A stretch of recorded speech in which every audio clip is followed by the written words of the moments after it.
Okay, so we actually have two more completed things now. We have the concierge, which I didn't get a chance to see in theaters because it was so far away.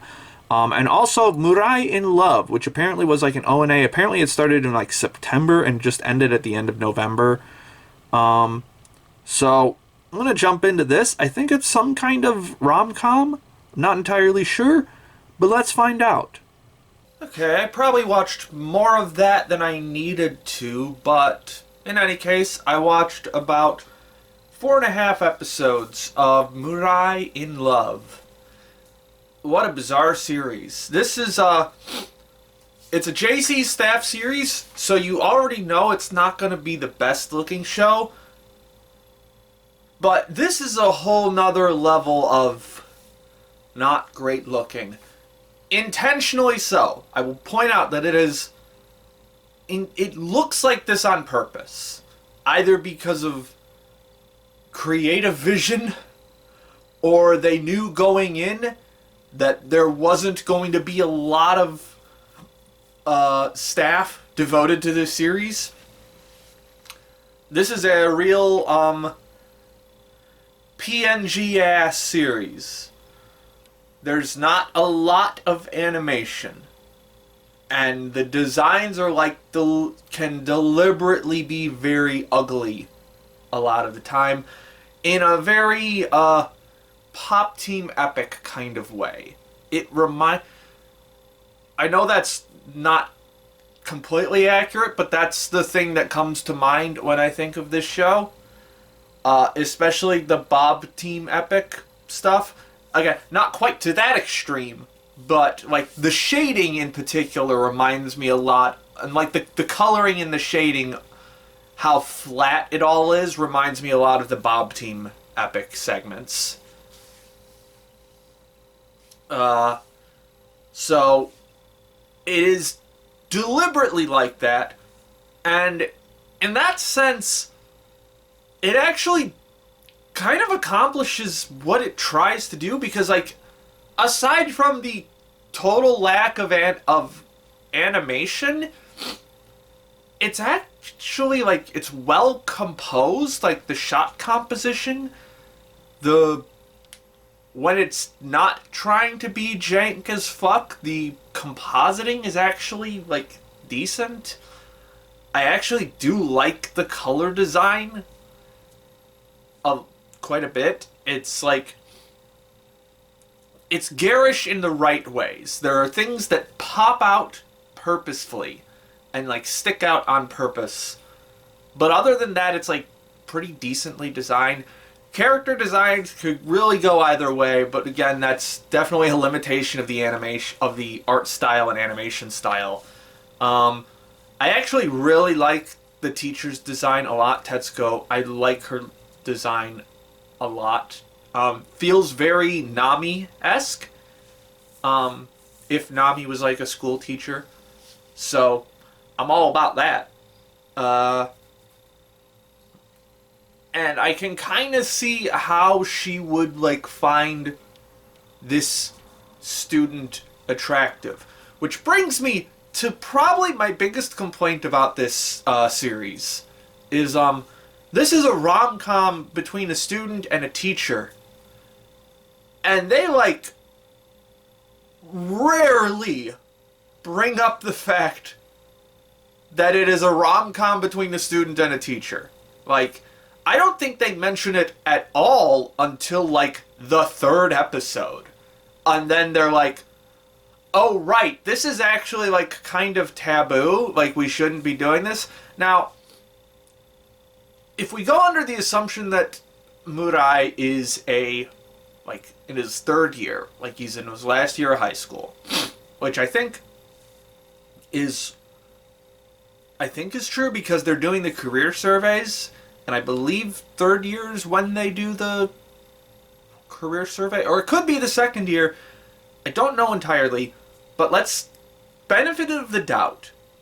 This is a high school senior, so 17, 18. And I think they say that she is 24. So, like, it's maybe not illegal, but the way that they frame it, I think it, well, not only, let's not use the word illegal, because I don't fully understand Japanese law. I'm gonna, let's transpose it to if this were in America. The way it is framed makes it sound illegal. Again, if we're going by American standards of law, and they do not bring that up enough, in my opinion. At the very least, it is an adult and a teenager, which again, they don't bring that part up at all. So the fact that they're just like completely brushing it aside for the most part really irks me for obvious reasons. Like, what the fuck?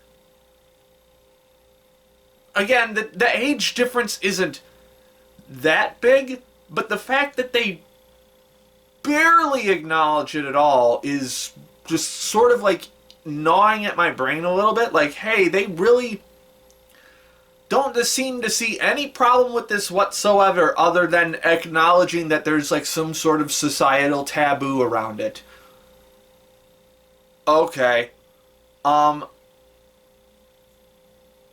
But anyway, I'll give it credit in that there's actually a decent amount of chemistry amongst all of the main characters.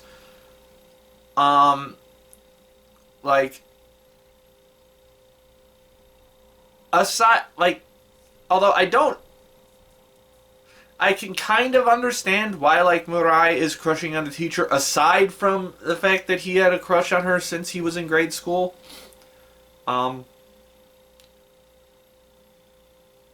But the thing is, I don't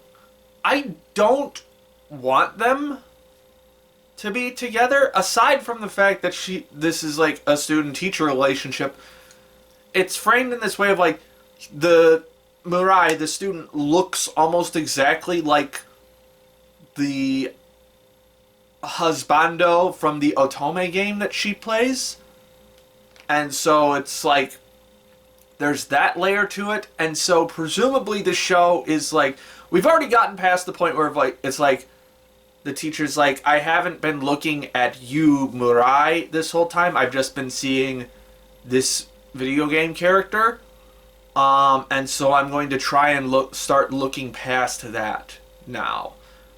But also still acknowledging that her husbando, Hitotose, is the name of the character, is still her number one and should come first before everything. So we've got that, like,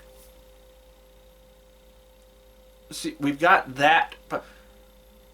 See, this would totally be fine if they were either both high schoolers or both teachers or coworkers or something, because, like, so, like, implication is like the teacher needs to like look past the virtual world and see people for people and not just like substitutes for PNGs and concepts of characters. But it's in the context of a romance with a teenager.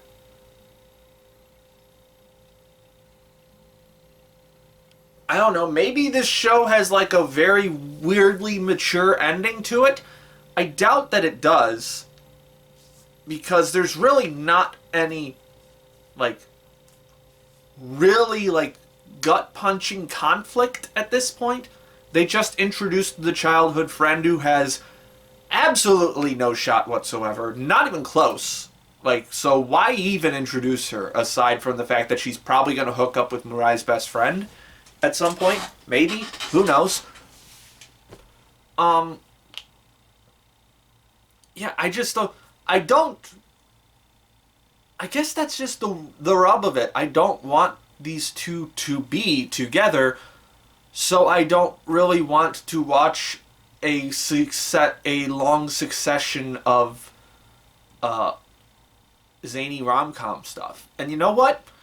It is kind of funny sometimes, like the absurdity of it all. They really use the limited animation to achieve some really good, like, absurdist humor and just really wacky, zany anime nonsense.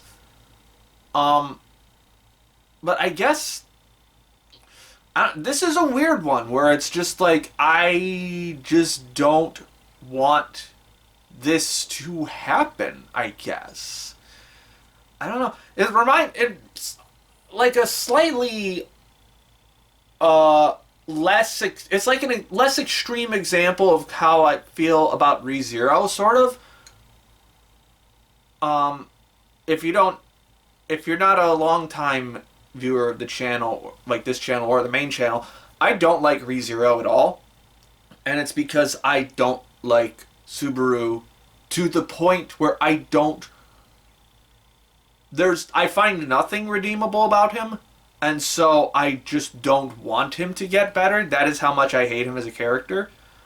And so it's like a less extreme example of that, where it's like, I just don't want this to have a happy ending or something.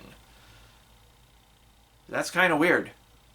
Alright, Murai In Love off the list. Now we're down to the last one for this pre-fall wrap-up show video, The Concierge. This one Crunchyroll brought to theaters a little while ago, back in the summer, but I just couldn't get out to see it because it was like 40 minutes away.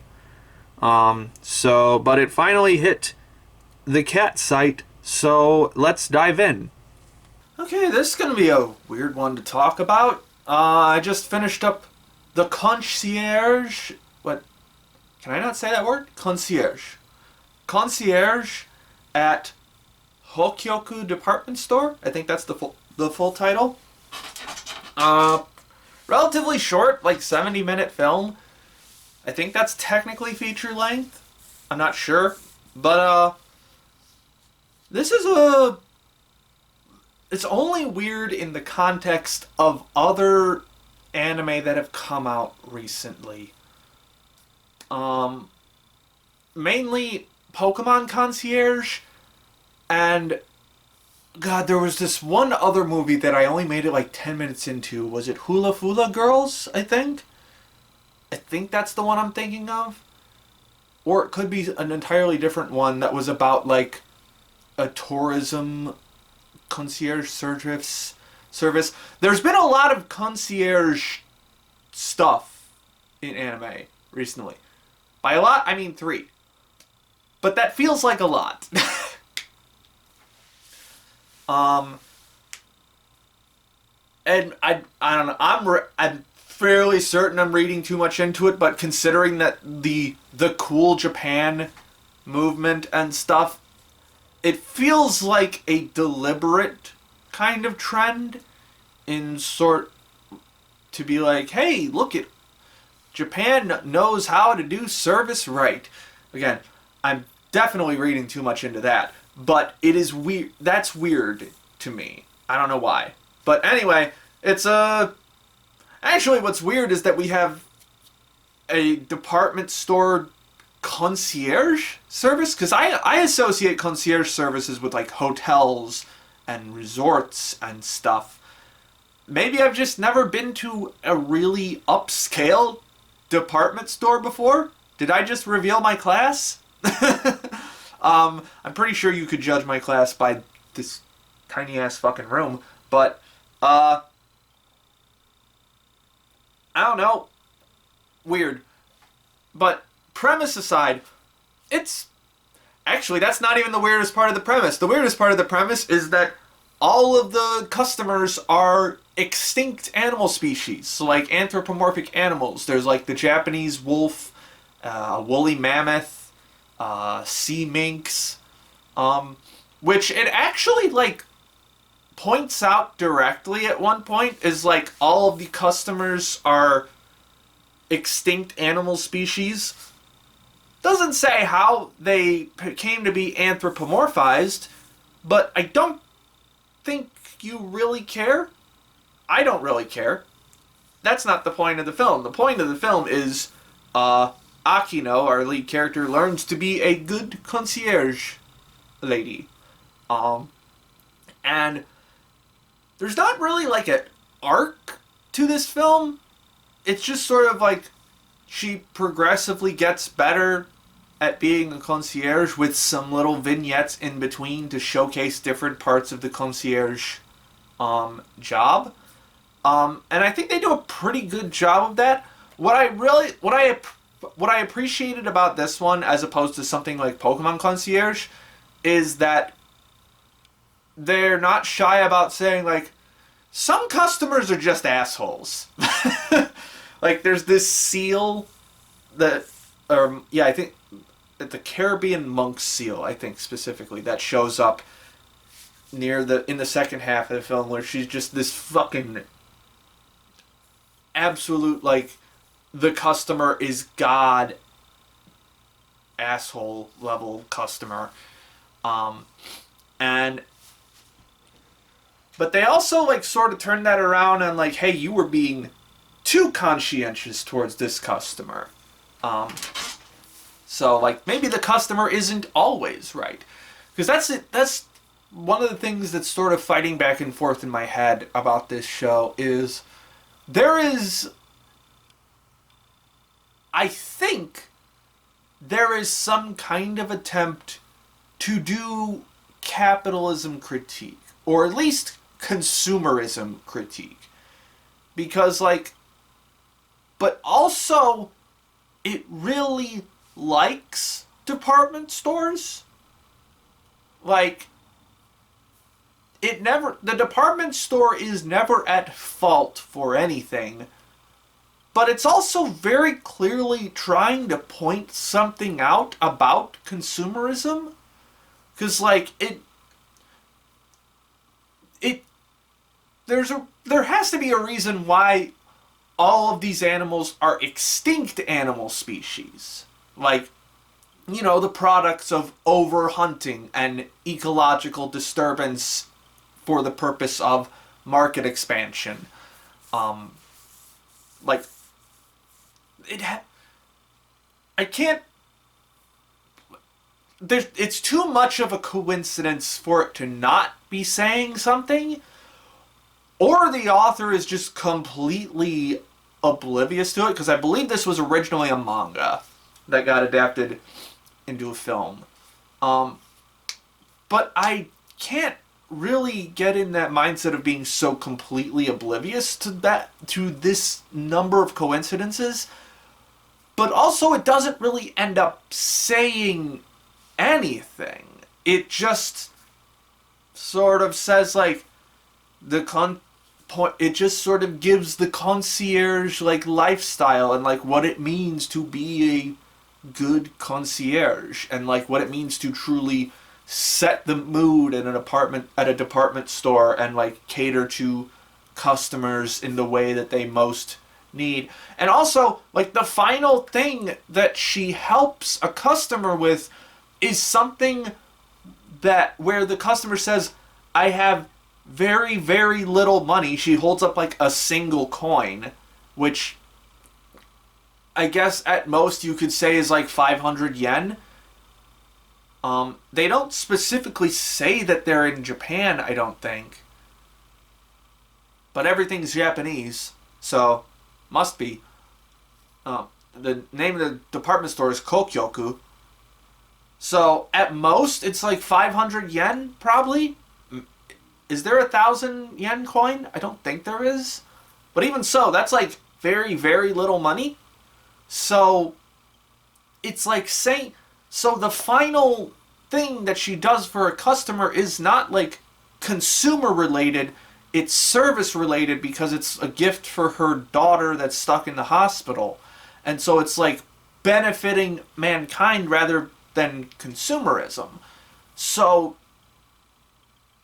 But it doesn't point that out as like a lesson being learned or something.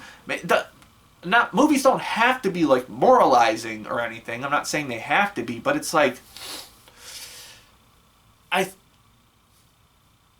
this movie has like the window dressings of trying to say something deeper than it is actually trying to say, I guess is what I'm saying. So you can read into this movie all you want, but I don't think it's going to give you a satisfying conclusion to any deeper messages other than being a concierge is a fun job. Which, I work in food service. I've worked in like front-facing food service before. It's not fun. At least, not for me. Maybe some people really love it. I'm sure some people really love it. But like, it is also a thankless job most of the time. Especially for like, this isn't just food. Like, food service, I can just like fucking hide myself away sometimes. Retail, you are with the customer all the time.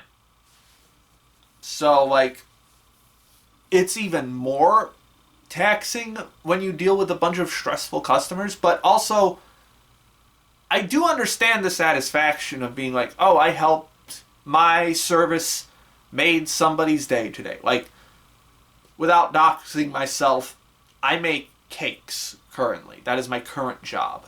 And when I see people get really excited about a cake that I made, or like when they're eating a cake and they say how delicious it is, that makes me very happy to know that I have contributed some form of happiness to the world. So I understand that. And also, I don't know where I was going with this line of thought. Anyway, it's a perfectly serviceable movie. Fine, good, somewhere in that range. Looks really pretty. This is a production IG project, so of course it looks good. The animal designs are really solid. There's a lot of really fun like movements and stuff, like the way the owls like dance around and cock their heads and stuff. There's like a very close-up shot of the monk seal like lurching forward, and it actually looked like how a monk seal moves. There was a lot of care put into like the animation and the character designs and the set design. It really felt like a legitimate like department store. Like that felt real. I was gonna say, and you know what? The voice acting's pretty solid too. This is a pretty stacked cast as far as things go. Not so much with like our main. I'm sure our main character is someone. I just didn't recognize her name immediately. But we had like Ayumu Murase came in as like this kid at some point. She does what she does. We had, who's the other big? Hana Kanazawa.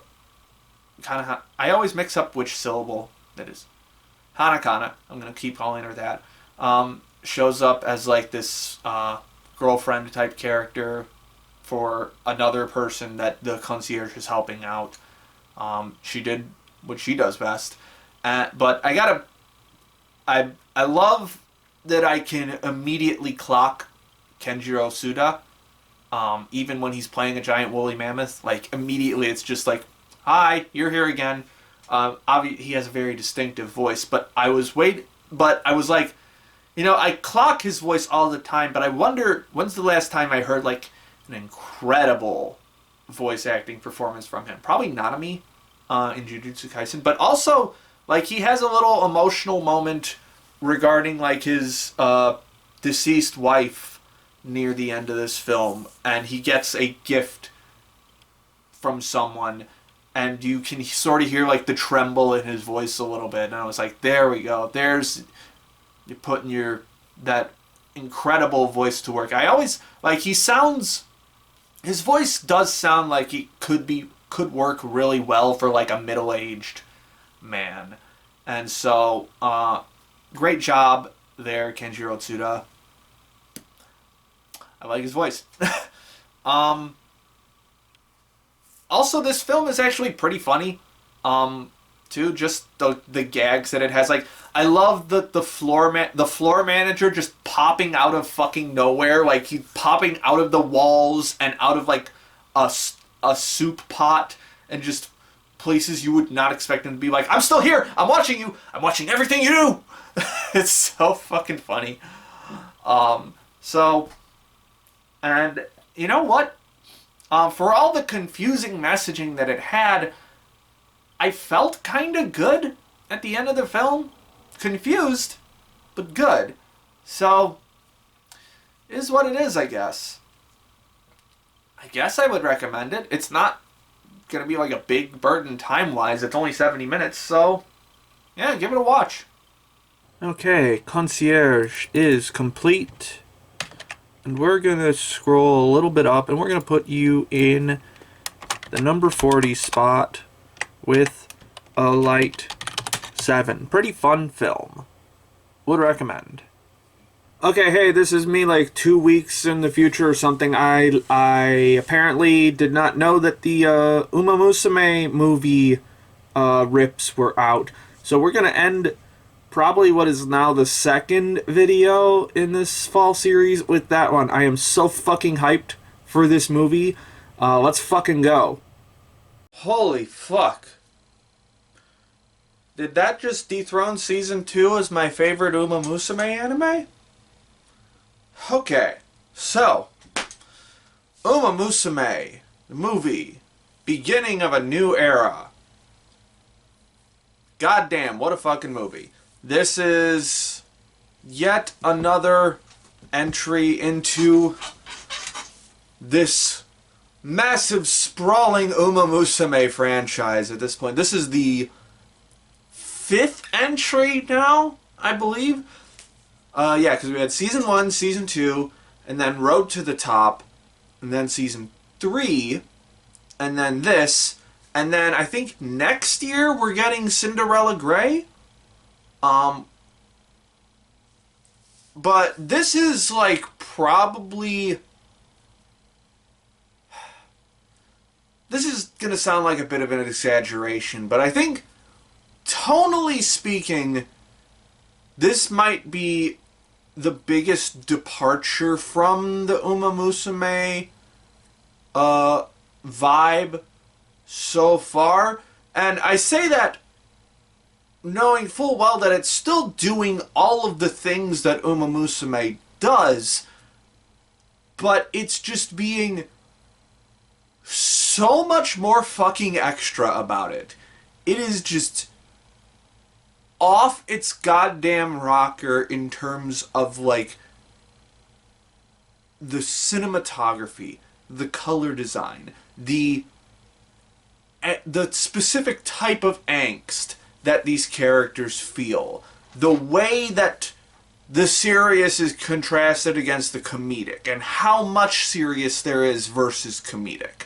I would say, out of all the entries so far, this is the least comedic, but it still has some really fucking funny moments in it. In fact, one of the things that I really liked about it is how the comedy bits so very bluntly contrast, like, visually, the more serious bits. Okay, so I need to back up a little bit more, because this is also the most different looking Uma Musume series so far, in that it is just so explosive. It is just nearly every frame is like bursting and like not in the sense of like it is like just barely holding itself together, not in the sense of, oh, this production is about to fall apart, but in the sense of it feels like everything is just exploding with color and kinetic energy and movement and vibrancy. And so it doesn't have like a very... No, I'm not going to phrase it like that. It's not that it doesn't have like a firm design sense. It's just that that design sense is so much more fluid than previous Uma Musume entries. Whereas something like Season 2 and Season 3 of the TV series, it's like characters are mostly on model all the time, and it only like starts to break those models for like extra special effect in very specific moments. That is the norm for this movie. Just breaking the designs and squashing and stretching them to their fucking limits to create these absolutely gorgeous displays of movement.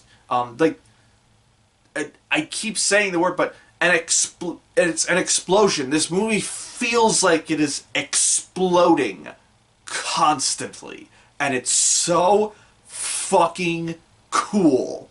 I fucking love how this movie looks.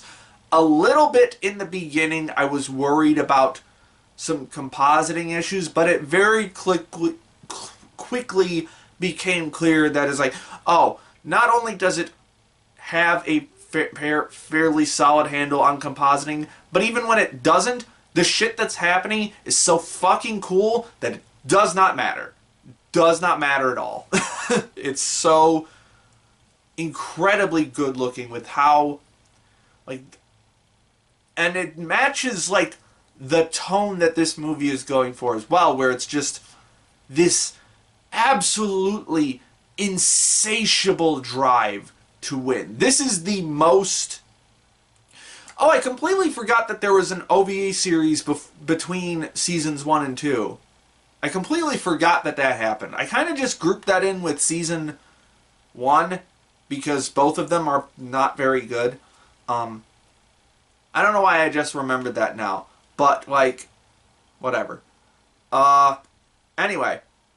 This movie, like, out of all the entries so far, this is the most, like, I want to fucking win. Like, it has that vibe the most out of all the others. Whereas, like, the main TV series, it's like, I want to win because I am a cute horse girl and I am trying my best and stuff like that, which is still great. I love all that. Like, Kisaten Black is probably the best example of that, in my opinion.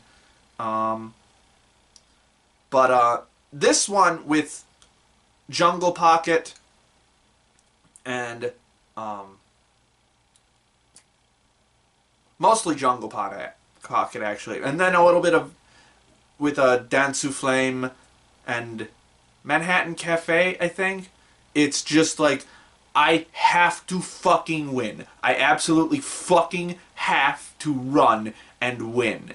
And so that's kind of what I mean when I say that this movie is the most tonally different entry in the Uma Musume franchise so far, because it is so very that. And I love it for it.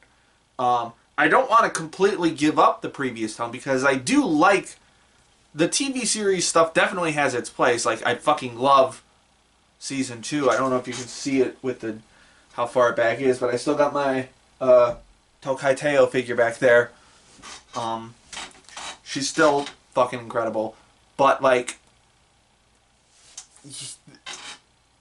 they really fucking shot the moon with this one in terms of, like, just the intensity of it all. And it really fucking paid off. I will say, some of the characters' plot lines just get completely shafted. Like, Manhattan Cafe, not really a character. She has this plot line of, like, I don't fully understand the plot line, but it's like she has this, I think she's racing against an imaginary friend, and, like, she can't imagine anyone beating that imaginary friend or something along those lines. I don't fully understand it because it just gets not nearly enough focus. And then Dansu Flame is like, I'm here too! Okay, honey. You're cute, but so we'll allow it. But it's mostly Jungle Pocket and Agnes Tachyon. Jungle Pocket, again, probably the most different Uma Musume protagonist so far, in that she's kind of got a little bit of a Yankee vibe to her, a little bit. Like, she's not a delinquent or a Yankee, but she's got that sort of toughness to her, and her voice is a lot deeper than the typical spritey moe Uma Musume protagonist. So that definitely gave her the right edge for this movie, especially going up against someone like Tachyon, who I saw Tachyon's design like a while ago floating around on Twitter. I saw some fan art of her and was like, who the fuck is that? She looks cool as fuck. I hope she gets introduced soon. And boy, was I not disappointed. I really, really loved Tachyon's arc in this, of like just this mad scientist character being obsessed with just breaking the boundaries of what horse girls can do and how far they can go, and and so much so that she just pushes her body to the breaking point where her foot just probably is fractured. They don't say exactly what's wrong with it, but we keep seeing like shots of the x-ray of her foot, and it's like, okay, her foot's fucked up. And so once she's reached like this new height, she's like, okay, I'm done. Y'all can figure this shit out. And it kind of breaks Jungle Pocket a little bit. In some very cool ways. I really loved Jungle Pocket's arc of like, so like, she could never beat Tachyon when she was racing against her. And then once Tachyon's gone, Jungle Pocket like wins the Derby, like the big race. And afterwards she just starts to feel like depressed about it, because like, yeah, she won the Derby, but she didn't beat Tachyon. She's not I'm not the strongest. Would I have beaten Tachyon? And then we have this incredible imagery of like a shadow pocket, like shadow Jungle Pocket, just literally holding her head, stopping her from moving forward, and she's just like running in place. And it's just the coolest fucking imagery. I fucking love it. And it's just her arc of like overcoming the what ifs and the am I really as good as I think as my record says I am, that arc that she gets to flesh out through with her sort of senpai character in, fuck, I forgot her name already, Kiseki Yuji, I think. Which, by the way, this movie has like 3 movies worth of content in it. Because at first I thought the senpai character was going to be like this major important like rival for Pocket, because like she's the reason why Pocket gets into like serious racing instead of, I guess, freestyle racing, as what she starts out the movie as. But she's Kiseki turns out is another one of those very short-lived Uma Musume starlets. Only got 4 races in before her injury took her out. And so she just becomes like a mentor character to Jungle Pocket. By the time the OP starts, it's insane how fast this movie goes and how much shit is in this movie. Like, this could have at least been 2 movies. But it wouldn't have had this blistering, intense pacing if it didn't. But yeah, Jungle Pocket fucking rules. And so does Tachyon. I love Tachyon. I left her arc halfway through. I forgot I was talking about her. And then she gives up on racing, and then she sees everyone moving past her. She's like, yes, yes, everyone is fine, is pushing the boundaries, even with me not here. Wait, with me not here? But, but I want, but I want to do that too. And so we get this like slow, very slow tension built up of her trying to hide the fact that she wants to get back into racing, even though she made this big fucking spectacle of her dropping out. Which, by the way, the color design for when Jungle Pocket and the other two confront Tachyon about this just fucking drenched in this dark red, like, emergency lighting sort of feel. It's just so fucking good. But yeah, and then like this tension just keeps building and building and building until she sees Jungle Pocket and TM Opera O and all the other horse girls at the Japan Cup, and she's just like, well, fuck this, I want to get back into racing. So Tachyon, great, I guess, antagonist for this film, if you can call her that. If the other two characters had a little bit more going on than they did, that would have been great. Because they're mostly hanger-ons. But, I mean, yeah, I just wish they had more. Like, even Kiseki gets more character development than them in how she relates to Jungle Pocket with all the what ifs and how to overcome the what ifs in your mind. But yeah, this was an intense as fuck movie narratively, and as I said before, visually, this is so goddamn beautiful.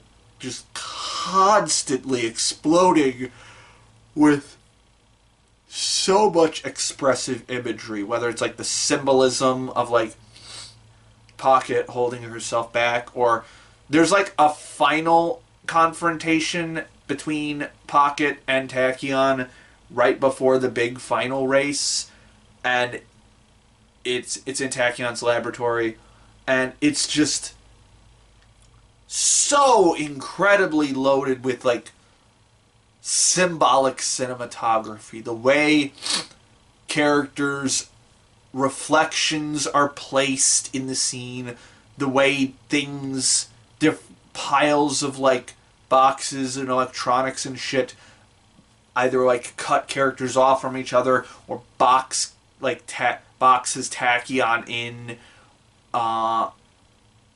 It's cinema. This is, to me, that's cinema. Kino. Fucking great. And again, I mentioned this a little earlier, just the way that it when it wants to be fucking wacky, it can be wacky too. Like when it goes wacky, it just completely breaks into a different art style with like the colors get way flatter and the designs get so much more like fluid and like wriggly. It's so good. My only major complaint on the technical end is sometimes the sound effects and the editing for certain moments don't have enough pop to them. Like, they don't have quite enough impact. Like, but sometimes they do, too. Like, there's this moment where Pocket grabs Tachyon's chair while she's still sitting in it, and that just fucking rips you right back into the moment, and it's just so fucking cool and enrapturing. But like the comedy stuff that was happening like shortly before that, I was sitting there going like, this could use like a little more oomph in sort of like rhythmically or sonically or something. I don't know. Yeah. This is a fucking good movie. Maybe it's... I don't know if I like this more than season 2 or not, because season 2 has been my high bar for so fucking long with this series. I say so fucking long, but that was like 3 years ago. Listen, it's been a while. Yeah, Uma Musume is still fucking good. Very excited for Cinderella Grey, because apparently that's an adaptation of a manga. So that'll be interesting to see how that goes, because for the most part, like, Uma Musume is not anime original because it's based on like a mobile game, but the stories for the most part are anime original. Or I presume they're also based on the stories of the actual horses they reflect. Maybe. I don't know for sure. I'm pretty sure I've said that multiple times about this in different seasonal wrap-up shows. This is my 4th time covering Uma Musume in the seasonal wrap-up show. God damn. But yeah. I guess I'll just head to the list and see where the hell I put it. Okay. Uma Musume, beginning of a new era, is complete. We're going to go pretty fucking far up on this list. Where did I decide? I'm going to put you in the number 6 spot for now with a light 9. God damn, that was fucking good. Okay. We're done with the pre-season finishes now because it is middle of December and it's time for the actual regular season shit to start wrapping up. So I'm going to record the intro for that right after this.